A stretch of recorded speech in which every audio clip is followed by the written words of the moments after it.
안녕하십니까? 오늘은 실장 접근법 4회 마지막 내용을 하겠습니다. 6절 특이적분인데요. 특이적분은 처음 교과서 그림처럼 x제곱분의 1, 예를 들어서 이런 함수를 1에서부터 무한대 구간까지 둘러싸인 부분, 이런 영역 D의 넓이를 구한다고 했을 때 이게 제한된 끊어진 정적분이 아니라 무한으로 가고 있는 상태죠. 일명 우리가 이런 상황을 원하는 거죠. 근데 구간이 무한대로 가다 보니까 이런 적분을 할 수 있을 것이냐. 왜냐하면 얘가 계속 무한대로 가고 있는 상황이기 때문이죠. 정적분으로 이게 가능하지 않죠. 그러다 보니까 우리가 누가 봐도 이렇게 무한히 가면 넓이는 점점점 수렴해서 하나의 수렴값을 가져서 이 부분에 대한 넓이는 어느 정도 수렴치가 있을 텐데도 불구하고 정적분의 정의에 의해서 얘가 무한대로 가니까 넓이 계산을 못한다로 끝날 게 아니라 어느 정도 이와 같이 접근을 해서 즉 구체적으로 정적분 가능한 범위까지 접근을 한 다음 그 B가 여기에서 고정돼 있는 게 아니라 우리가 원하듯이 무한대로 가고 있는 상황이다로 마무리를 해주면 그 무한대로 갔을 때의 극한값이 우리가 예상하는 것처럼 만약에 하나의 수렴값을 갖는다면 우리는 얘를 그 구간의 넓이라고 할 수 있지 않겠느냐. 요게 바로 구간이 무한대로 갔을 때에 대한 특이적분이고 앞에서 한번 간단하게 소개된 적이 있었는데 그거를 이제 집중적으로 공부하는 단원이라고 보겠습니다. 그래서 이제 구체적인 x제곱의 예를 들었지만 그럼 요거 계산 마무리를 하면 아까도 얘기했지만 무한까지 하고 싶지만 우리가 무한까지 할 수 없으니까 어느 정도 수렴할 수 있다라고 추정 가능하다 보니까 그러면 일단 정적분으로 표현 가능한 구체적인 고정상수 b까지 적분을 한 다음 그 적분값이 분명히 b로 표현될 건데 b가 여기서 고정돼 있는 게 아니라 그 b가 쭉 무한대로 가는 극한으로 가는 즉 두 단계의 극한으로 마무리해서 얘가 수렴값을 갖는다면 우리는 이 1에서부터 무한대까지의 적분 즉 넓이라고 할 수 있지 않느냐 그 수렴값을. 그럼 이 투스텝으로 하다 보니까 첫 번째 정적분 여기까지 계산이야 이제 이렇게 B로 아까도 얘기했지만 표현되고요. 그 정적분 B로 표현된 거를 끝내지 않고 B를 무한대로 보냈을 때 이 극한으로 마무리하다 보니까 이와 같은 수렴값을 갖는다면 얘는 수렴하는데 적분값은 1이다. 이렇게 얘기할 수 있다는 그런 아이디어죠. 하나의 어떤 구체적인 예로 드려보았지만 일반적인 어떤 식으로 표현을 해주면 아까도 얘기했지만 A가 고정이고 위에가 플러스 무한대거나 반대로 윗끝이 고정이고 반대쪽 마이너스 무한대로 간다든지 이런 식으로 어느 한쪽이 플러스 무한대나 혹은 마이너스 무한대로 간다고 했을 때 이 우리가 무한대로 가는 적분, 정적분이 가능하지 않으니까 구체적으로 적분 가능한 고정적인 상수로 대신한 다음 그 A를 무한대로 보냈을 때 이 극한값이 수렴한다면 그 극한값 수렴하는 값을 얘의 적분이라고 정의하고 그 수렴값을 적분값이라고 한다. 물론 발산하면 이 극한값이 수렴하지 않고 발산하면 적분값이 발산한다. 적분값이 존재하지 않는다. 이렇게 하겠다는 거죠. 아까 위에가 무한대이듯이 밑에가 마이너스 무한대인 경우도 같은 방식으로 접근을 하는 거고요. 근데 한쪽 끝에가 이런 게 아니라 2번 같이 양쪽 끝이 하나는 플러스 무한대고 또 한쪽은 마이너스 무한대로 즉 양쪽 끝이 무한대로 가는 경우는 그 내부의 어떤 임의의 C에 대해서 두 개로 분할을 해서 하나는 고정 C에서 플러스 무한대 또 그 기준 C에서 마이너스 무한대 그래서 각각을 얘에 대해서 특이적분 이쪽은 마이너스 무한대에 대해서 특이적분을 해서 더해주는 거로 정의한다라고 얘기를 할 수가 있겠죠. 그래서 구간이 무한인 그런 특이적분에 대해서 간단하게 정리를 배웠고요. 그럼 이제 예제 1번 통해서 구체적으로 한번 계산을 해보면 x의 2의 exponential 마이너스 x를 무한대 1에서부터 무한대 구간까지의 특이적분을 해야 돼요. 그럼 우리는 무한대까지 정적분 가능하지 않으므로 적분 가능한 b까지 적분한 다음에 그 b를 무한대로 보냈을 때 극한인 두 단계로 하는데 그 극한 계산하기 전에 b까지의 정적분을 또 계산을 1차적으로 해야 되잖아요. 이 적분은 여기서 갑자기 이렇게 어떻게 쑥 나왔지 앞에서 이제 여러 번 했기 때문에 부분 적분 과정은 좀 생략해서 결과만 써놓은 거죠. 그래서 우리가 지금 부분 적분이 메인이 아니다 보니까 앞에서 배운 그 부분 적분을 적용하면 이렇게 될 것이고 그 정적분 구간 b와 2를 대입해서 적분식이 늘 예상했듯이 b로 나타나는 거죠. b로 표현된. 그래서 정적분을 한 거를 b를 무한대로 보냈을 때 극한으로 또 마무리를 해줘야 되잖아요. 그래서 b를 무한대로 보냈을 때 극한을 하니까 얘가 0으로 가서 이렇게 된다. 하나의 수렴값을 가졌죠. 그럼 우리는 수렴값을 가졌으므로 얘에 대한 적분은 이런 수렴값, 얘의 적분이 이거다라고 얘기할 수 있다는 거죠. 그래서 구간이 무한인 특인 적분에 대한 예를 하나 해보았고요. 그러면 양쪽으로 이렇게 무한대, 마이너스 무한대로 가는 유형, 이제 2번을 한번 해보면요. 얘는 뭐 가운데 0을 그 중간점 C로 잡을 수 있겠네요. 그래서 0에서 무한대까지, 그 다음에 마이너스 무한대에서부터 무한대까지로 크게 이제 두 개로 이렇게 분할을 해서 할 거고, 이 경우든 0에서 무한대든 마이너스 무한대에서 0이든 둘 다 이쪽 무한대 쪽은 각각 특이적분을 계산해 줘야 되는 거잖아요. 그래서 첫 번째 얘 먼저 해준다면 얘는 구체적으로 적분 가능한 b까지 먼저 1단계 특이적분으로 계산을 하고 얘는 이제는 그냥 뭐 삼각치환 이런 거 하지 않고 바로 아크탄젠트로 우리가 배웠기 때문에 아크탄젠트로 적분 뺐고요. b 대입해서 0일 때까지 계산하면 아크탄젠트 b가 되겠고요. 그러면 이 정분 가능한 b까지 계산한 이 b를 남은 b를 무한대로 보냈을 때 극한으로 계산하니까 2분의 파이다.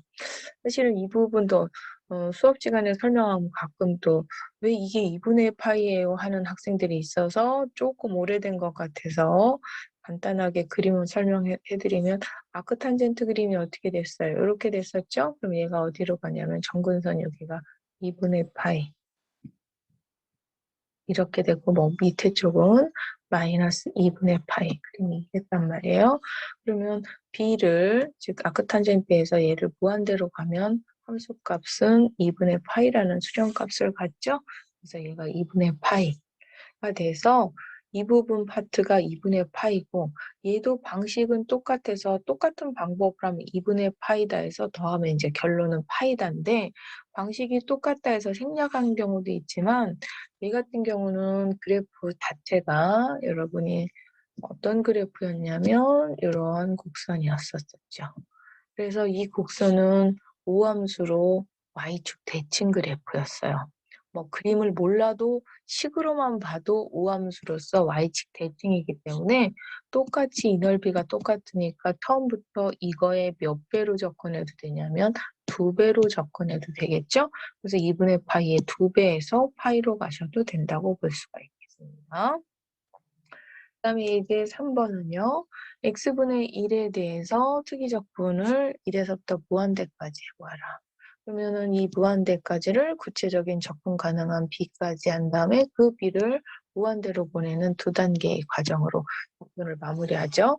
그럼 얘를 x분의 1을 적분하면 lnx b하고 1을 대입하면 이렇게 되겠고 남은 b를 무한대로 보냈을 때 극한으로 계산하니까 무한대. 그래서 얘가 앞에서처럼 착하게 다 뭔가 특정한 수렴값을 갖는 게 아니라 수렴하지 않고 발산하는 경우도 있다. 이런 것도 같이 알아두시면 되겠고요. 그럼 우리가 x분의 1을 해봤다면 x p제곱분의 1에 대한 특이적분을 한번 해보라는 얘기예요. 그래서 물론 여기서 p는 단 밑에서 이제 1일 때인 경우는 아까 했기 때문에 여기서 1이면 이미 발산하는 걸 알으니까 1이 아닌 어떤 p에 대해서만 밑에서는 할 거예요. 그리고 이제 요것도 똑같이 무한대로 가는 걸 구체적으로 적분 가능한, 정적분 가능한 고정상수 b까지 정적분한 다음에 b를 무한대로 보냈을 때 극한으로 마무리하죠. 그럼 x p제곱분의 1이라는 건 P가 1일 때는 적분하면 lnx지만 P가 여기서 말하는 P는 분모 1, 즉 일명 우리가 x의 n제곱 공식으로 봤을 때 n이 -1이었던 경우죠. 그것이 아니면 다시 다 적분이 이렇게 되는 거죠. 그래서 이 적분의 그 x자리에 b와 1을 대입해서 정리한 상태가 요거가 되겠죠.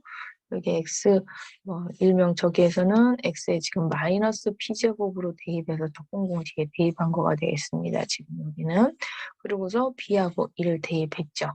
그런 다음 이거를 b를 무한대로 보냈을 때 이 극한으로 마무리를 해야 되는데 b를 무한대로 보냈을 때는 여기 b에 붙어있는 이 지수가 양이냐 음이냐에 따라 좀 달라지겠죠.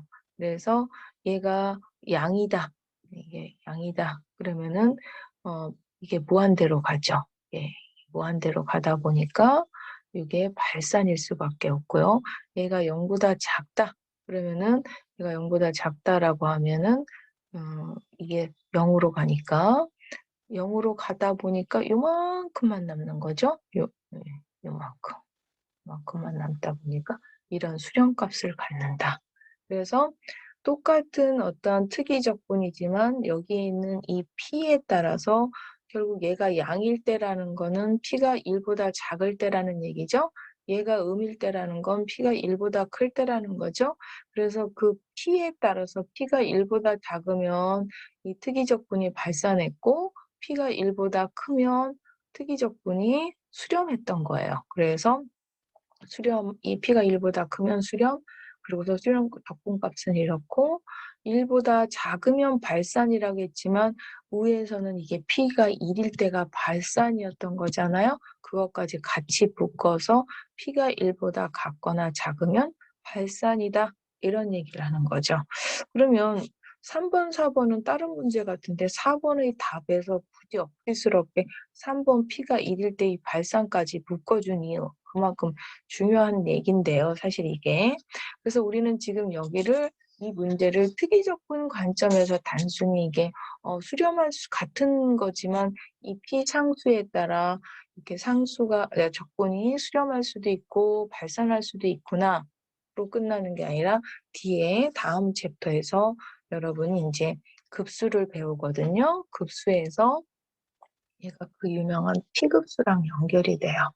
우리는 지금 이게 x라는 연속적인 함수 입장에서 p 상수에 따라 이 특이적분이 수렴 발산이라고 한다면 이 밑에 그 8장에서 급수에서는 어떤 거냐면 연속적인 x가 아니라 자연수 n에 대한 np제곱분의 1인 약간 연속 개념이 아니라 낮게 디스크리트한 포인트들에 대한 무한합, 여긴 무한까지의 연속적인 합으로 볼 수 있는 적분이었다면 얘는 그 디스크리트한 그 자연수를 어떤 디스크리트한 더하기죠. 시그마가. 그래서 그 낱개를 한 번 더했을 때 여기서 기호가 왜 dx가 같이 들어가 있죠? 이거를 다 더했을 때의 값이 역시 이 p가 1보다 크면 얘가 수렴이고 얘처럼 1보다 같거나 작으면 발산이다라는 결과를 배우는데요. 그때 그 8장에서 배우는 그 유명하다는 P급수에서의 결론은 지금 여기에서 특이적분 결과를 가지고 가서 사실 써요. 지금은 여러분이 얘와 얘의 연결고리가 왜 갑자기 뭐 연속적인 어떤 식을 어떤 낮게 디스크리트한 값하고 무슨 관계야? 그리고 왜 이 결과를 가지고 확대 해석해서 이거야라고 조금 연결이 좀 안 되는데라고 하시는 분도 있을 수 있는데요. 나중에 얘네들 연결 관계는 충분히 좀 배울 거고요. 그래서 뒤에서 이 공식을 여기에 있는 이 특이적 적분 결과를 가지고 얘를 하거든요. 그러면 그러다 보니까 막 그 위에 2개 문제에 흩어져 있는 1까지 끌어다 써서 여기까지 하는 이게 그럼 P급수가 또 왜 중요하냐? 왜 중요하냐?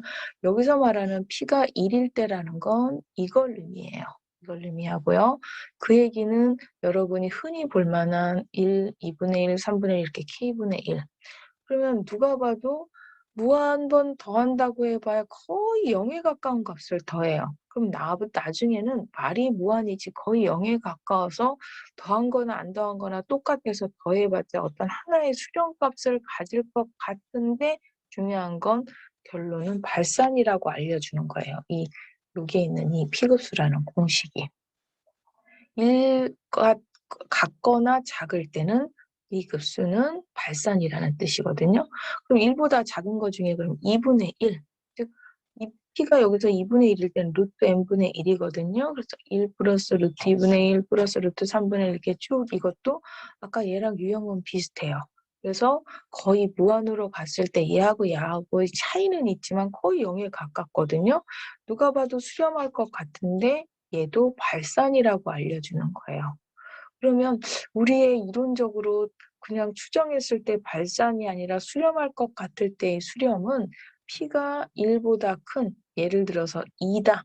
즉 그러면 n제곱분의 1. 그래서 1이나 2제곱분의 1, 3제곱분의 1 쭉 해서 n제곱분의 1에 해당하는 값을 가질 때는 우리가 무수히 가면 거의 말만 한 번 더하는 거지 0에 가까운 값을 더하니까 어떤 더해봤자 하나의 수렴값을 갖는다 해서 수렴이겠구나가 얘가 수렴이고요.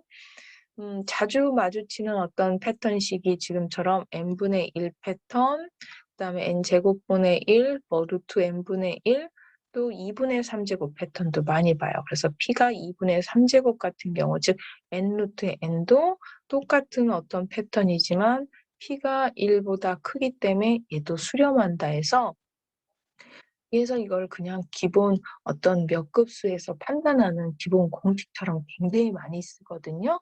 그래서 뒤에서 물론 급수 배울 때 강조를 하겠지만 거기서 살짝 지나가듯이 강조해서는 잘 여러분이 머릿속에 임팩트 있게 강조가 안 되는 것 같아서 여기에 있는 이 P급수라고 하는 건 이 특이적분과 관계가 요 관계는 이제 나중에 거기에서 좀 자세히 배울 거고요.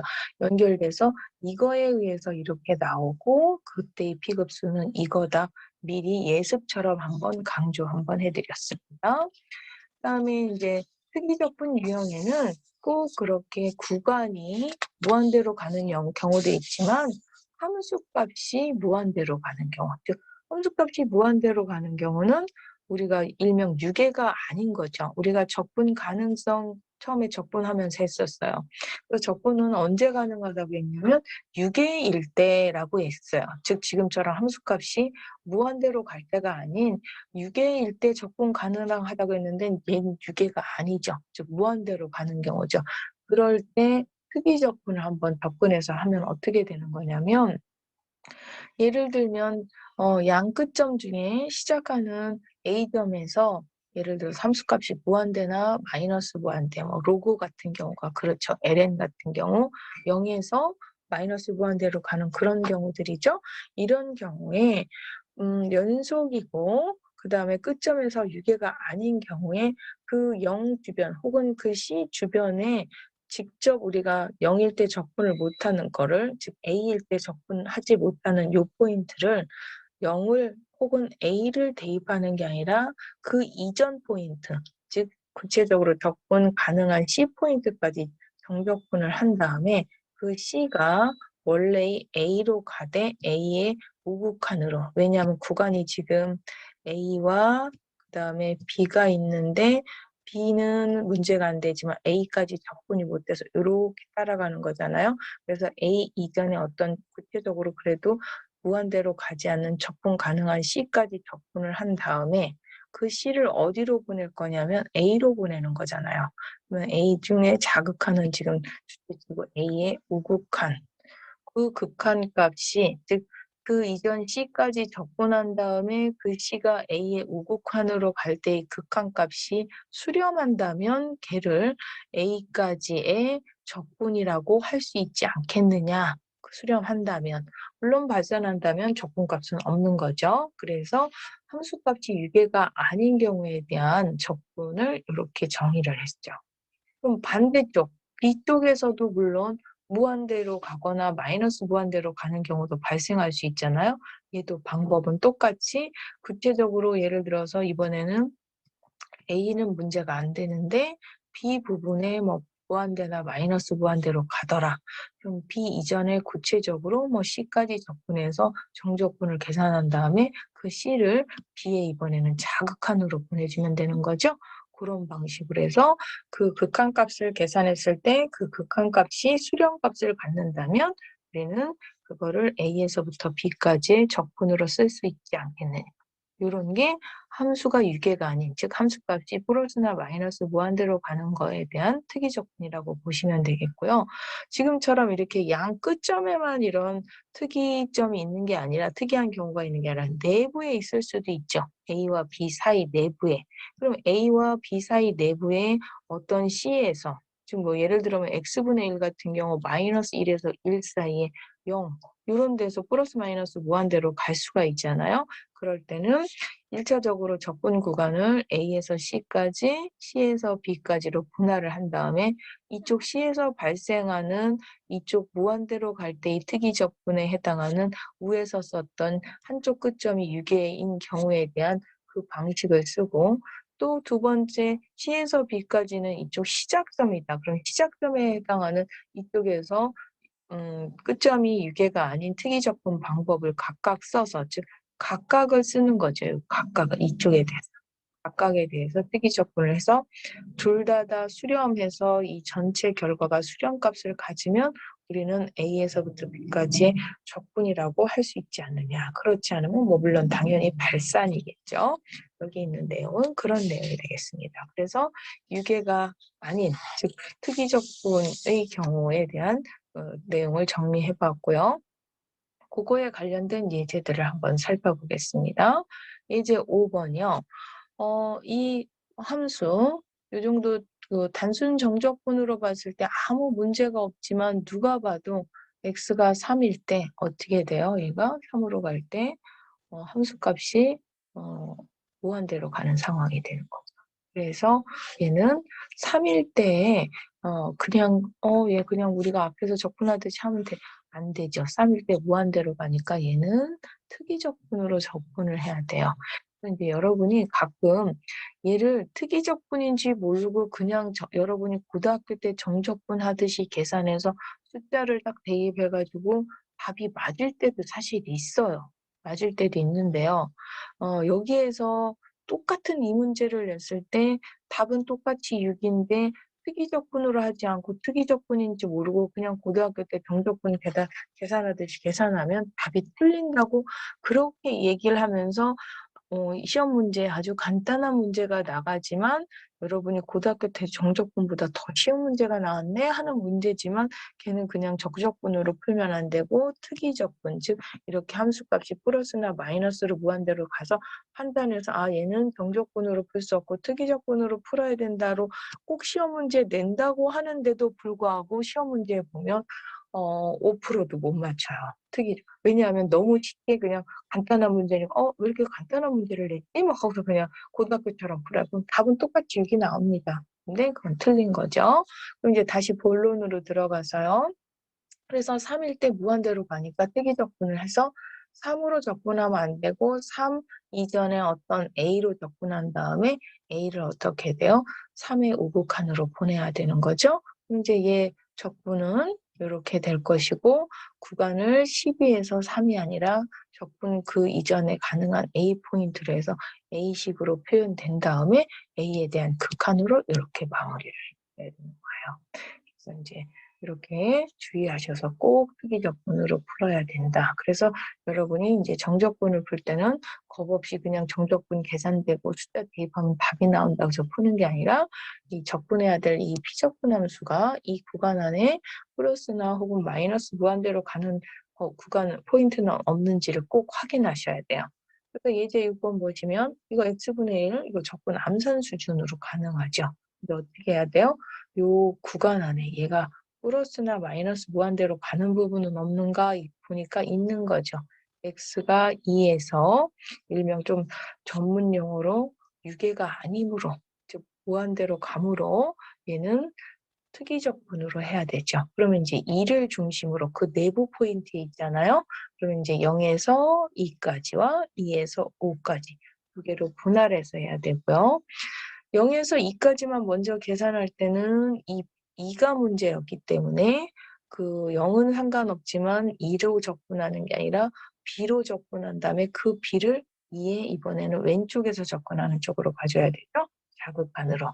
그래서 x-2분의 1을 접근한 걸 구간이 B에서 0까지로 대입해서 B식으로 나온 걸 B를 2로 보냈을 때 극한으로 마무리하니까 마이너스 무한대로 발산했어요.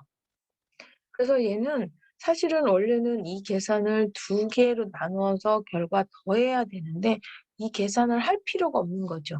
이미 한쪽에서 발산했기 때문에 나머지가 수렴한다 하더라도 플러스하면 발산이라서 이미 결과는 발산, 즉 적분값은 수렴하지 않고 발산해서 적분값은 없다가 되거든요.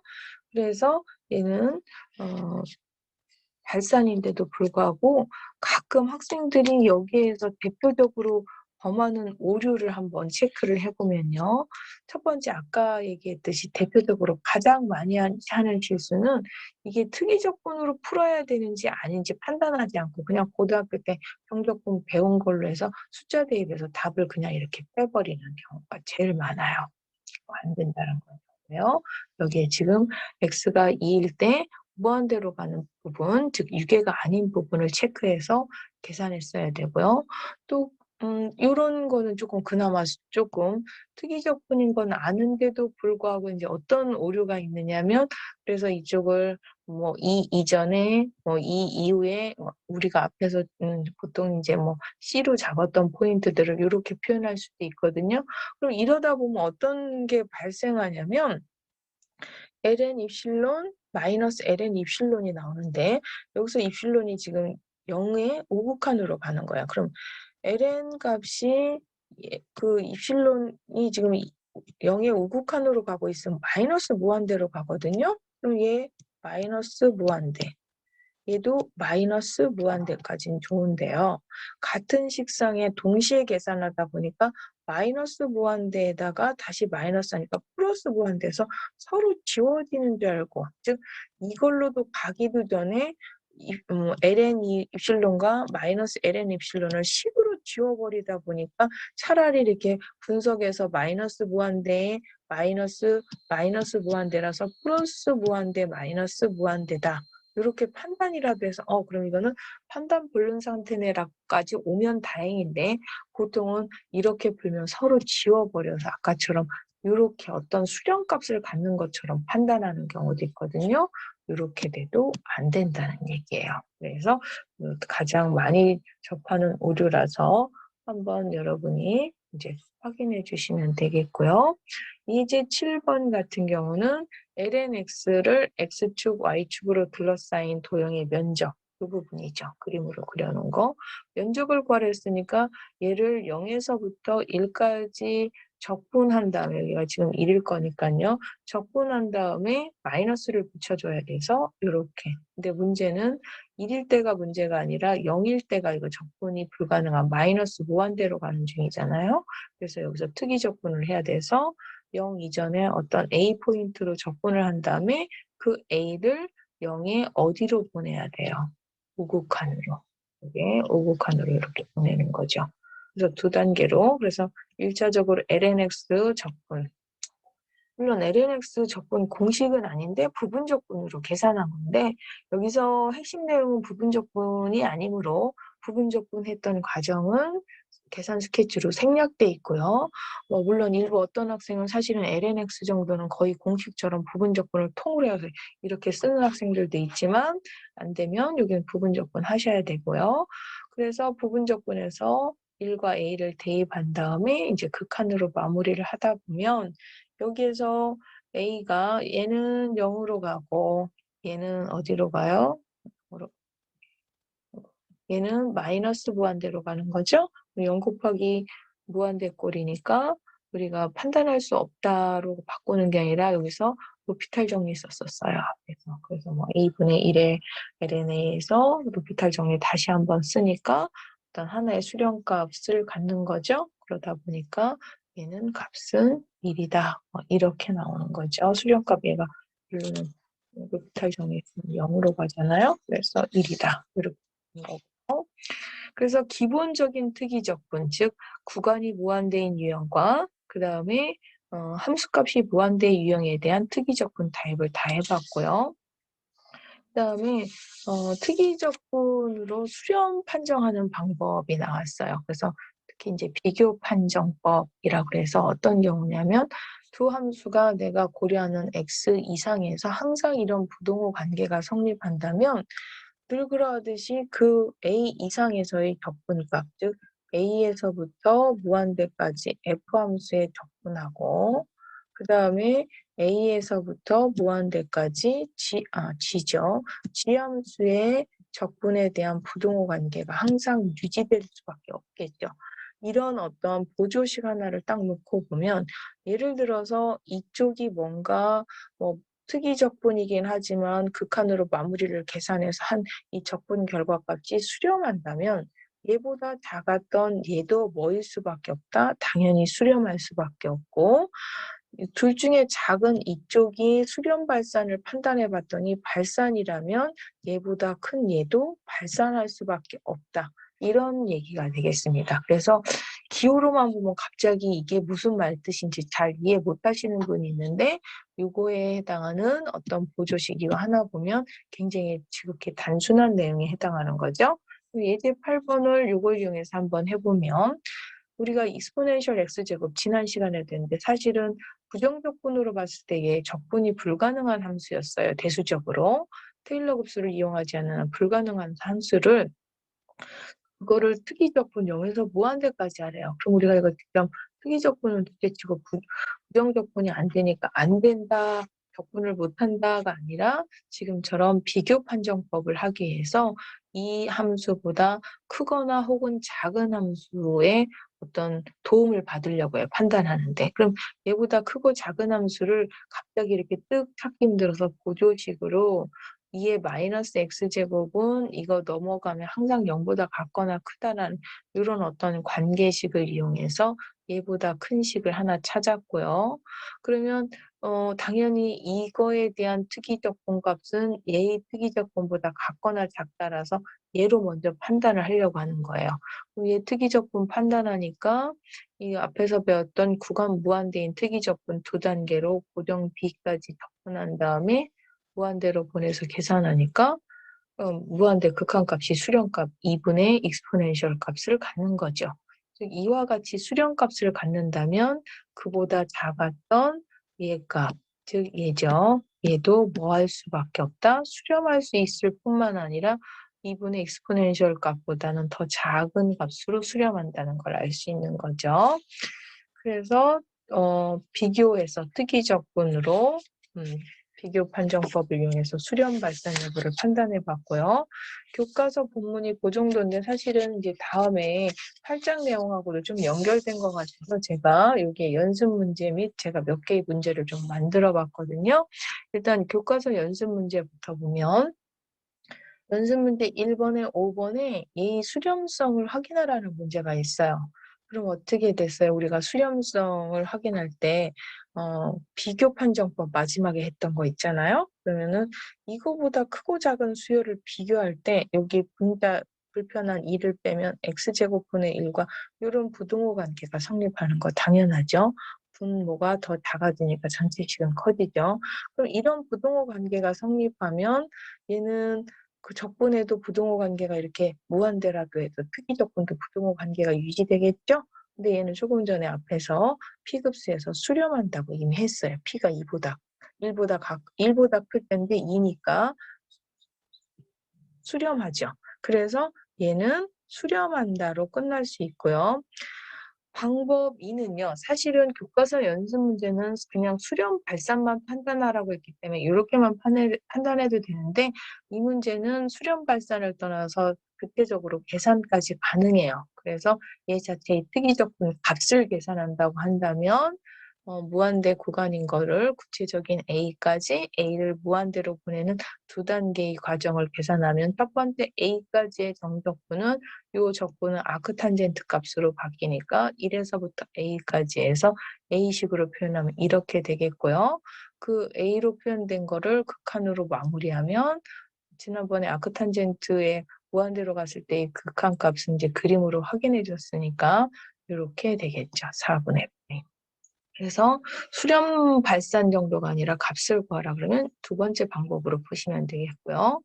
요거는 연습 문제 2번에 1번이에요. 거기서도 얘가 수렴이냐 발산하느냐 수렴성만 판단하라고 그랬거든요. 그러면 일단 그 적분해야 될 함수, 이 피적분 함수를 조금 더 위에처럼 간단하게 상수 1만 빼면 이렇게 되고요. 얘는 x의 지금 일명 2분의 5제곱이죠. 그래서 P급수에서 P가 1보다 큰 상태이니까 얘 역시 수렴한다. 라고 P급수가 아니라 P급수에 대한 특이적분 함수였었던 거죠. 그래서 얘가 수렴한다. 그럼 큰 함수가 수렴하니까 당연히 원래 함수는 더 작아서 수렴한다고 판단할 수가 있겠죠. 그다음에 연습 문제 2번의 2번 문제예요. 2번 문제.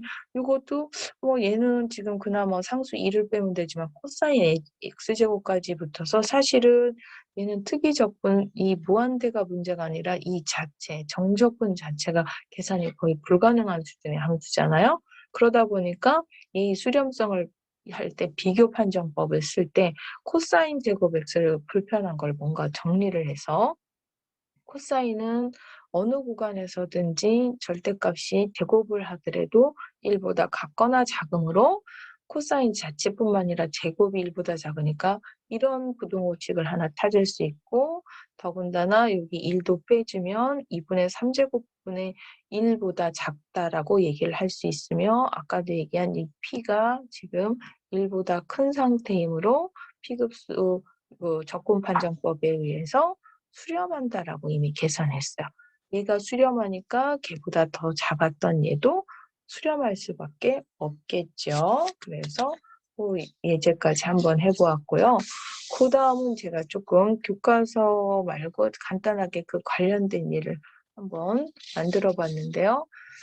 우리가 지난번에 x분의 sin x 이런 거 이제 적분이 불가능하지만 뭐 테일러 급수를 이용해서 해봤는데 조금 이제 제곱으로 바꿔봤어요.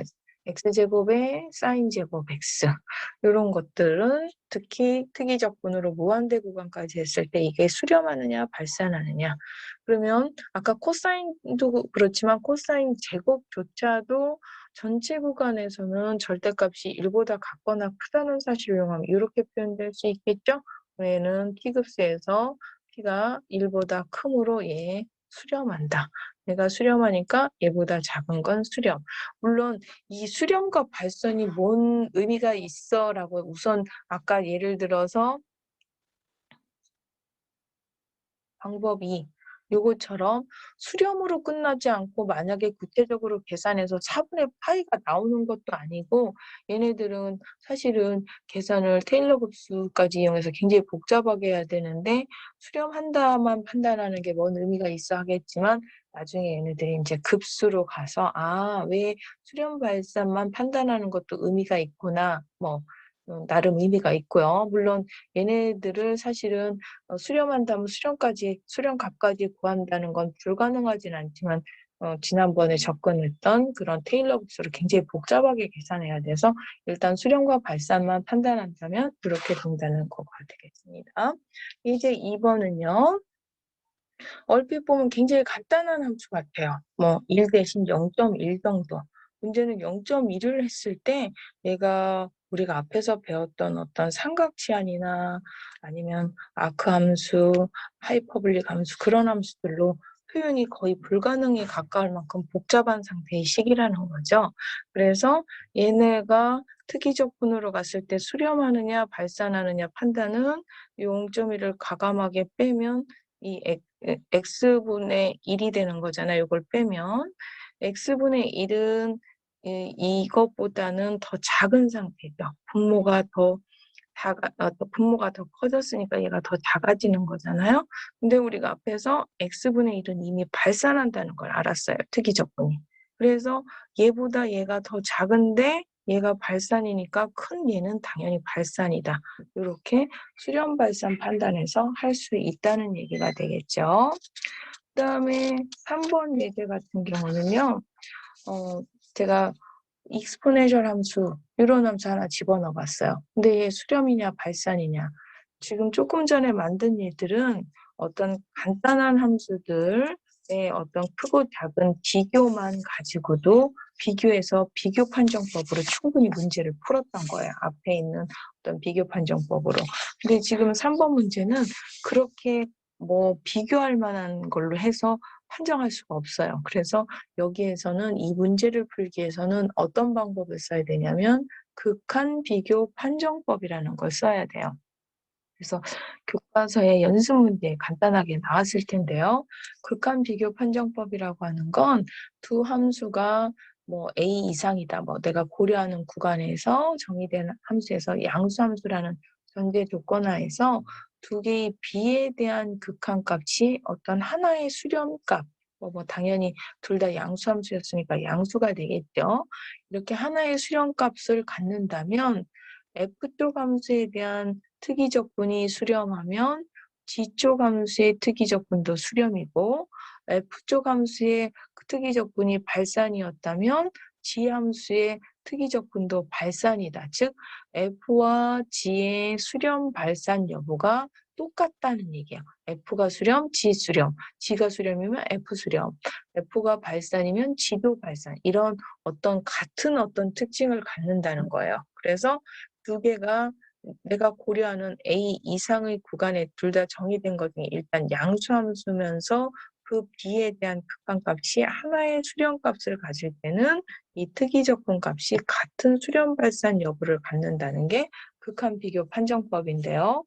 그러면 아까 얘는 앞에서 했던 어떤 방법으로도 판정이 잘 안 됐어요. 심지어 얘 그냥 해보려고 해도 적분도 안 돼요. 그냥 적분도 안 되지. 뭐 우리가 아는 부정적분 자체도 안 되는 데다가 비교 판정법을 쓸 수 없는 상태죠. 특이적분을 떠나서. 그럴 때는 이와 같은 극한 비교 판정법 적용하면 그러면 여기에서 말하는 내가 원래 F면 F를 판단하고 싶었을 텐데 얘가 이 특이적분이 수렴이냐 발산이냐를 판단하려고 했는데 이 보조수열 G를 갖고 와야 돼. 보조함수 GX를 갖고 와야 돼요. 마치 우리가 학기 초에 샌드위치 정리를 배울 때 어떤 하나의 함수의 극한을 구하는데 샌드위치 정리의 상황은 걔보다 크고 작은 함수를 내가 설정을 해서 만들어서 비교해서 판정하듯이 이 판정법은 이해됐다가 끝이 아니라 내가 이쪽이든 하나를 판단하고 싶은데 혼자만으로 판단하기 힘들 때 보조수열, 상대수열을 갖고 와야 되고 그 상대수열과의 비에 대한 극한값이 하나로 수렴한다를 판단하기 쉬운 그러면서 얘가 판단하기 힘들어서 보조수열을 갖고 와서 얘 판단으로 갈 거라면 얘보다는 훨씬 더 판단하기 쉬운 간단한 GX를 갖고 와야 되겠죠. 그래서 원래 수열을 fx라고 한다면 얘보다 함수는 훨씬 더 단순하고 간단한 함수를 하나 갖고 와야 돼요. 그래서 얘의 특징을 갖되 최대한 간단한 이런 상수 얘도 1도 아예 삭제해서 없애서 2x분의 1이라고 한다면 보조 수열이 아니라 보조 함수죠. 그러면 fx분의 gx에 대한 이 두 개의 b 분수를 이렇게 정리를 해주면 이렇게 되겠고요. 얘를 극한값을 판단을 일단 해야 돼요. 그래서 x를 무한대로 보냈을 때 극한을 판단하니까 얼마가 돼요? 일단 하나의 수렴값 3을 갖는 거죠. 그럼 얘가 이렇게 하나의 수렴값을 갖는다면 f와 g의 특이적분의 수렴 발산 여부는 똑같은데 얘가 어려우니까 이쪽 걸 빌려서 그래서 2x분의 1이라는 이 함수의 특이적분 값은 어떻다? 수렴한다. 그래서 얘가 수렴했으므로 얘도 수렴한다.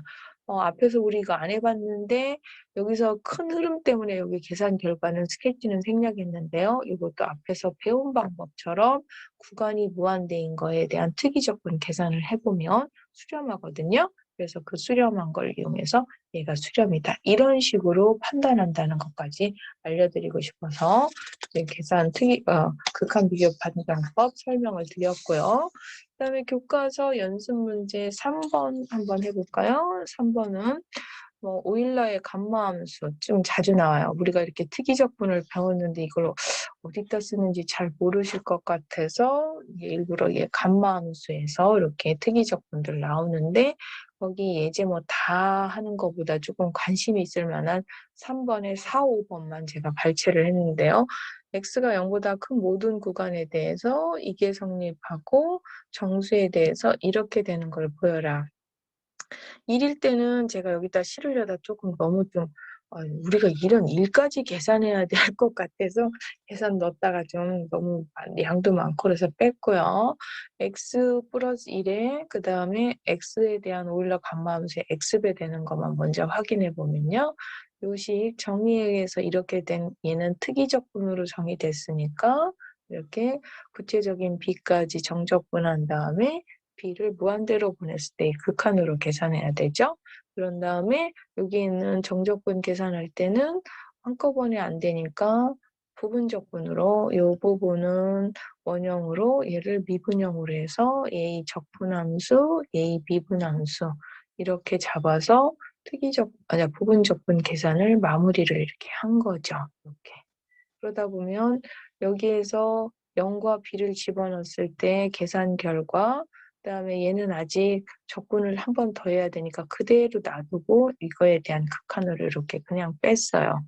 그리고서 b를 무한대로 보냈을 때의 극한을 계산하니까 얘는 사라지는 거죠. 사라지다 보니까 이 식은 요만큼씩은 결국은 원래 우리가 감마함수로 잡았던 그 식의 그 x자리에 뭐가 들어가 있는 거냐면 여기가 x-1이었다면 얘는 x-2로 들어가 있는 거죠, 지금. 그리고서 t변수로 적분할 때 있는 이 t변수와 상관없는 x-1은 문자상수처럼 앞으로 빠져나갈 수가 있잖아요. 빠져나간 다음에 극한에서 b하고도 상관없으니까 밖으로 빼서 봤을 때는 이 상태에 대한 b로 보냈을 때의 특이적분, 맞아요. x의 특이적분이니까 x-2번째. 그래서 여기에 x자리에 x-2가 x-1이 들어가겠죠. x-1일 때가 x인데 지금 x-2니까 x-1에 해당하는 식이 되겠죠. 그래서 얘는 x-1이고 밖에 나간 거고 이런 등식이 성립한다고 할 수가 있죠.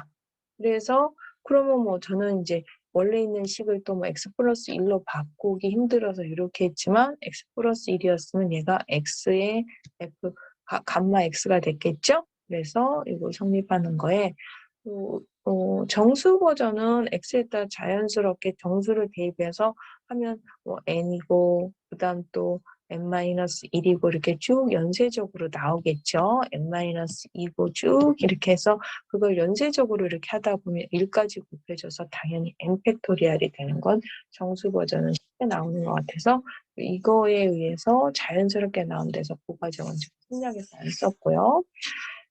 너무 그 특이적분을 실생활에 쓰는데 감마함수 억지스럽다고 느끼시는 분은 대표적으로 공대에서는 라플라스 변환에서 씁니다. 그래서 라플라스 변환 정의가 어떤 FT 함수에 대해서 이렇게 특이적분 계산한 것을 라플라스 변환이라고 하는데 그러면은 너무 지금 우리가 배우지 않은 내용들, 나중에 배울 내용들 너무 많이 하는 것 같아서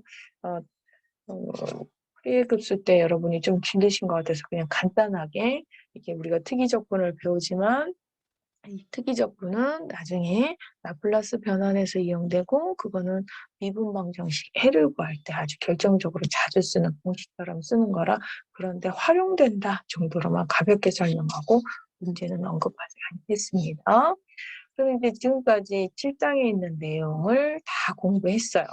나름 여러 가지 공부를 했는데 7장에서 적분법을 너무 많이 하다 보니까 쉬운 거 뭐 부분적분부터 한 것 같은데 나중에 뭐 라플라스 변환까지 해가지고 굉장히 너무 혼란스러운 것 같아서 7장 공부한 내용, 학습 내용을 정리를 한번 해드리면 우리가 10주 1차에서는 기본적으로 잘하는 부분적분을 하면서 특히 이 함수 예를 들을 때 한번 부분적분인 꼬리 안에 있는 부분적분 연쇄적으로 하는 걸 두 번, 세 번이 아니라 무한히 빠져나갈 수 있는 거를 빠져나오는 방법부터 이런 아크탄젠트 x 함수, 즉 곱하기 유형이 아니지만 곱하기 1로 접근해서 하는 거라든지 사인 n제곱 x를 점화식 패턴으로 해서 부분적분을 접근하는 방법까지 배웠고요.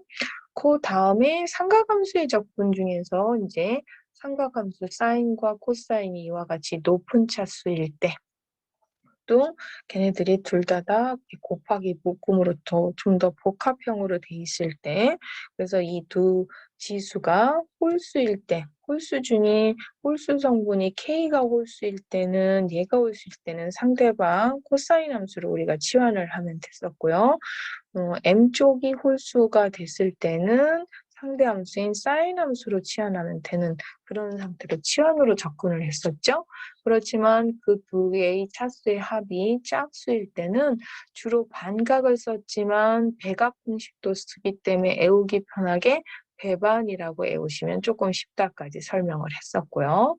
그 다음에 탄젠트 높은 차수, 코탄젠트 높은 차수도 그때 했었어요. 그래서 얘가 크게는 그 차수들이 홀수일 때, 탄젠트의 몇 제곱, 코탄젠트의 몇 제곱, 걔네들이 홀수일 때와 짝수 유형에 대해서 물론 큰 방식의 차이는 없지만 구별해서 그때 한번 해보았고요. 얘네들 두 개가 탄젠트하고 시컨트의 n제곱이 곱해진 유형, 그 다음에 코탄젠트하고 코시컨트가 곱해진 유형 중에서 크게는 시컨트나 코시컨트의 이 거듭 제곱이 짝수 유형인 경우와 그러면 얘가 짝수인 경우는 탄젠트 함수로 그때 치환 또는 얘가 짝수인 경우는 코탄젠트로 치환 이런 식으로 배웠고요. 그 다음에 이쪽 K쪽 탄젠트의 차수나 코탄젠트의 차수가 홀수인 경우는 반대쪽 함수인 시컨트나 코시컨트로 치환. 그래서 얘나 얘는 결론은 치환이 가능했던 경우였어요. 그런데 이 K가 홀수가 아닌 짝수고 이 N타입이 짝수가 아닌 홀수인, 즉 이 치환이 가능하지 않은 이 두 가지인 이 경우에는 그럼 어떻게 했냐면 부분적분을 쓰거나 아니면 탄젠트와 시컨트의 가장 기본적으로 관계된 공식 혹은 코탄젠트와 코시컨트의 가장 기본적인 관계식을 이용해서 현재 상태의 식을 조금 그 식으로 변형해서 부분적분을 쓸 수 있는 상태의 식으로 변형하고 부분적분 쓰고 뭐 이런 식으로 해서 문제를 풀 수 있다고 그랬었죠. 그래서 삼각함수에 대한 적분을 공부했었고요. 그 다음에요. 우리가 10주 2주차에서는 삼각함수 적분 중에 조금 그 복잡한 마지막 유형 얘는 오히려 차수는 높지 않았어요. 차수는 높지 않은데 누가 봐도 착한 1차지만 얘가 2x, 3x처럼 서로 다른 어떤 K상수배가 붙었을 때 해당하는 한꺼번에 치환이 가능하지 않은 유형에 대해서 공부를 했어요. 얘는 결론은 사인 코사인이든 사인 사인이든 코사인 코사인이든 어떻게 했냐면 치환이 서로 달라서 못하니까 곱하기 상태가 아닌 곱을 합차로 바꿔서 하는 방법으로 식을 즉 처음부터 곱 상태를 합과 차 상태로 변환해서 접근해주면 된다 했는데 의외로 앞에 있는 방법보다 계산 과정이 너무 복잡해서 뭐 이런 것까지 해야 되나 하는 학생들 가끔 있거든요. 그런데 그게 그 유명한 어디에 쓰이냐면 풀이의 급수에 쓰인다고 했고 그래서 연습 문제에서 저 문제가 구체적으로 풀이의 급수에서 어떻게 적용되는지까지 우리가 간단하게 해보았어요. 그러다 보니까 이제 너무 높은 차수 뭐 아니면 KX 이런 것만 하다 보니까 연습 문제 이렇게 뭐 2분의 3제곱, 코사인 제곱에 이런 것들. 그러면 얘는 3제곱이 늘 문제가 아니라 2분의 1제곱 이런 것들을 해결하는 문제까지 우리가 해봤었죠. 할 때 어떻게 했어요? 얘를 하나의 제곱 상태의 식으로 바꾸는 게 목표듯이 그래서 그 다음 이어서 삼각함수, 삼각치함 적분법에서 그 원리를 썼었죠. 그래서 이렇게 뭔가 불편하게 된 거를 얘를 하나의 완전 제곱 상태로 바꾸기 위해서 얘를 X 상태를 탄젠트나 코탄젠트로 하면 이런 상태.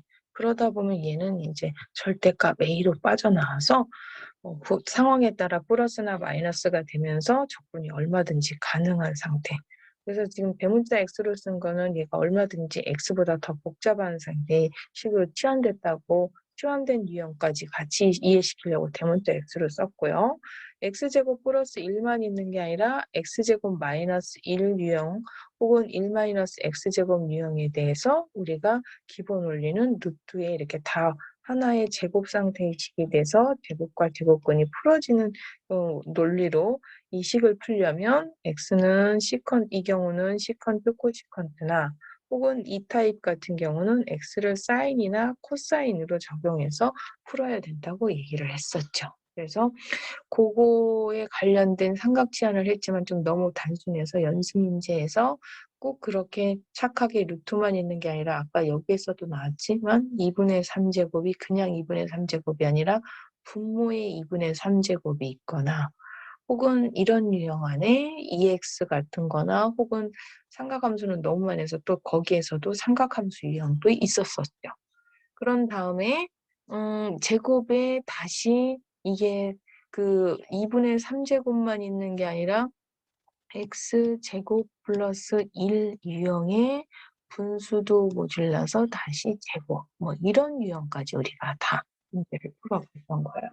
얘 또한 얼핏 보면 루트도 아닌데 라고 하지만 얘를 어떻게 해야만 해결이 됐냐면 하나의 완전 제곱식으로 바꿔서 바꿀 수만 있다면 이렇게 해서 a의 마이너스 4제곱 이런 상태로 어떤 하나의 상태로 바꿔서 접근하는 방법. 그러려면 이런 상태를 하나의 a 제곱으로 바꾸려면 얘 또한 여기서 뭐를 썼냐면 삼각치환을 쓰는데 요 구조니까 삼각치환을 탄젠트나 코탄젠트로 치환을 해서 접근을 했었죠. 그래서 다양한 꼭 우리가 교과서에서 처음 나오는 이 패턴뿐만 아니라 2분의 3제곱분의 1이든 제곱분의 다시 제곱분의 1이든 지수함수가 들어오든 이제 삼각함수는 너무 많이 나와서 제가 일부러 뺐는데 삼각함수가 여기에 툭툭 들어가 있든 이런 치환하는 삼각치환 방법을 배웠고요. 그다음에 역함수의 적분법 간단하게 배웠었어요. 그래서 아크 코사인 x, 아크 탄젠트 x 다 부분 적분법으로 할 수는 있으나 이런 방법으로 해도 결과는 똑같다 해서 꼭 이 아크 함수뿐만 아니라 역함수의 적분법이 필요할 수도 있을 것 같아서 소개를 시켜드렸고요.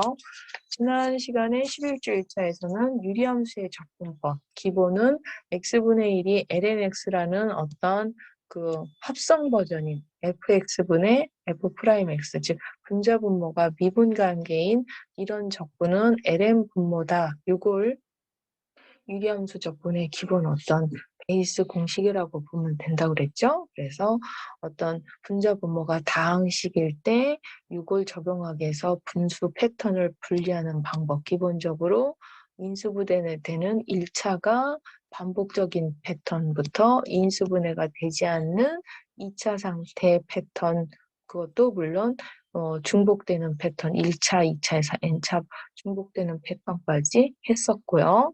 연습 문제에서는 우리가 유리함수가 꼭 그 다항식이 아니라 삼각함수로 표현된 유리함수에 대한 접근까지, 물론 교과서에서 요구하는 방법뿐만 아니라 다양한 삼각함수 공식들을 적용해서 접근을 해봤고요.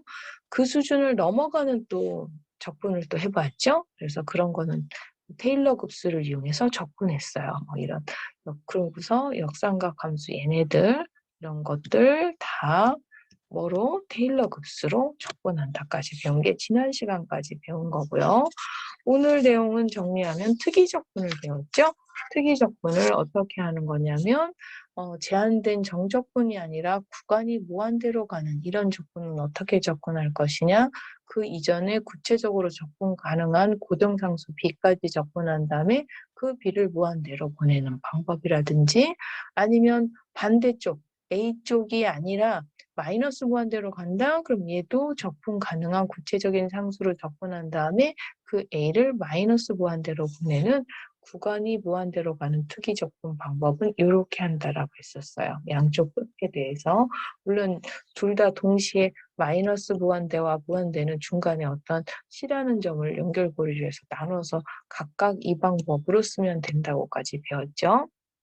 그래서 xp제곱분의 1에 대한 특이적분을 계산했더니 결과가 이 p에 따라서 p가 1보다 크면 어떤 하나의 수령값을 가졌고 1보다 같거나 작으면 발산했는데 지금은 그냥 하나의 지나가는 문제로 특이적분 계산으로 끝났지만 이건 다음 챕터에 이 P급수라고 하는 거하고 굉장히 중요하게 연결돼서 공식으로 쓰는데 이 공식은 여기 적분 결과에서 나와서 미리 이거에 대해서도 간단한 예습을 한번 해보았었죠. 패턴이 비슷해서 x가 n으로 디스크리트한 포인트로 무한으로 가는 전체 구간까지의 연속적인 합을 유한의 합으로 더하면서 같은 P가 1보다 클 때 수렴이고 1보다 작거나 같을 때 같이 발산이라는 이런 특징을 미리 한번 보았고요.